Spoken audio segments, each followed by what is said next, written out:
ସକାଳର ବଡ଼ ଖବର, ସକାଳର ଲାଟେଷ୍ଟ ଅପଡେଟ୍। କଟକର ମଣି ସାହୁ ଛକ ନିକଟରେ ଗୋଟିଏ ପୁରୁଣା ଆପାର୍ଟମେଣ୍ଟର ବାଲକୋନି ଭୁଶୁଡ଼ି 3 ଜଣ ମୃତ।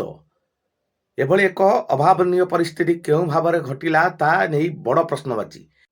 ଯା ବଡ଼ ବଡ଼ ଲାଟେଷ୍ଟ ଅପଡେଟ୍ ଆସି ପହଞ୍ଚୁଛି କି କଟକର ମଣି ସାହୁ ଛକ ନିକଟରେ ଗୋଟେ ପୁରୁଣା ଆପାର୍ଟମେଣ୍ଟର ବାଲକୋନି ଭୁଶୁଡ଼ିଛି ଏବଂ ଏଥିରେ ସମ୍ପୂର୍ଣ୍ଣ ଭାବରେ 3 ଜଣ ମୃତାହତ ହୋଇଛନ୍ତି।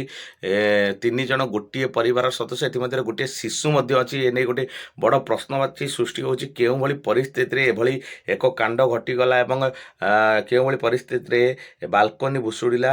ଯେହେତୁ ଏବେ ବାଲିଯାତ୍ରା ସମୟ, ଅନେକ ଲୋକ ମଧ୍ୟ ଯିବା ଆସିବା କରୁଛନ୍ତି। ବାଲିଯାତ୍ରା ପଡ଼ିଆର ଅଳ୍ପ କିଛି ଦୂରରେ ଏଭଳି ଘଟଣା ଘଟିଛି।